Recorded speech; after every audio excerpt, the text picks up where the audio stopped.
Driver uncovers a lost camera in the middle of the ocean, whose owner tells a harrowing tale. But before we start, please make sure to subscribe to Did You Know and hit the bell so you never miss an upload from us. Also, leave a like right now. It was May 13, 2014, when a team from the Marine Ecology Department at Simon Fraser University in British Columbia, Canada, decided to conduct a research dive. The students hoped to study the waters off the coast of Bamfield near Vancouver Island's west coast. The expedition team set out specifically to learn more about the region's many variations of sea stars. They planned to study the animals' behaviors both in the ocean and in their school laboratories. Simon Fraser University students Bo Doherty and Tella Osler were the first from the expedition to discover something else on the ocean floor, however, an old camera. It was covered in algae and other aquatic life. Still, they were excited. Would it still work? One of them picked it up and put it in his pocket and kept counting the starfish, said Professor Isabelle Cote in an interview. When they came up from the dive, he said, "Look what I found." Also on the boat was Isabelle's co-professor Siobhan Gray of Bamfield Marine Sciences Center. It was Siobhan who brought the camera back to land. She was as fascinated by the camera itself as she was with the fauna that had been growing on it.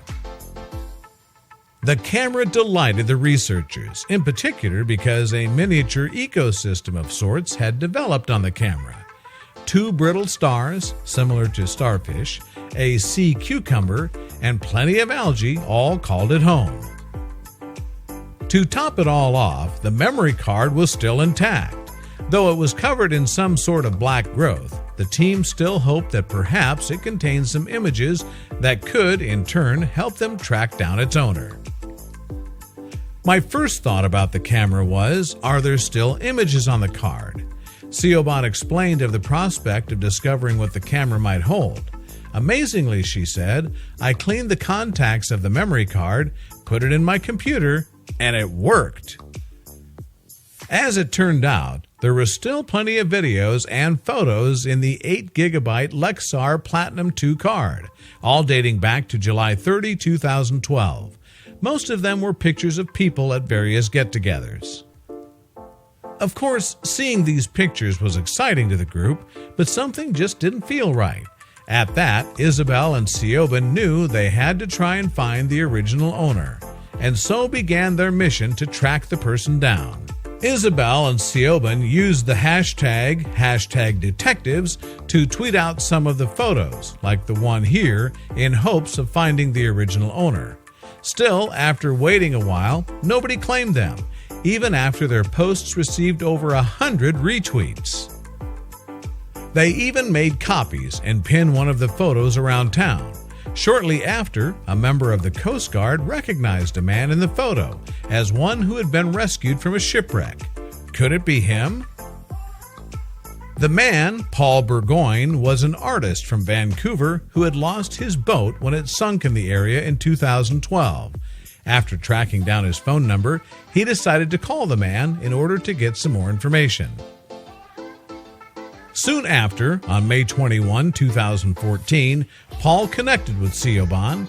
He was thrilled, she explained. He says when he got off the phone with the Coast Guard, he and his wife were laughing a great deal and mentioned how lucky he was. Paul was lucky indeed. As he recalled, he'd been sailing to his summer home in Tassis, British Columbia on July 20, 2012, when he ran into bad weather. He wound up crashing into the rocks and he lost his camera during the wreck.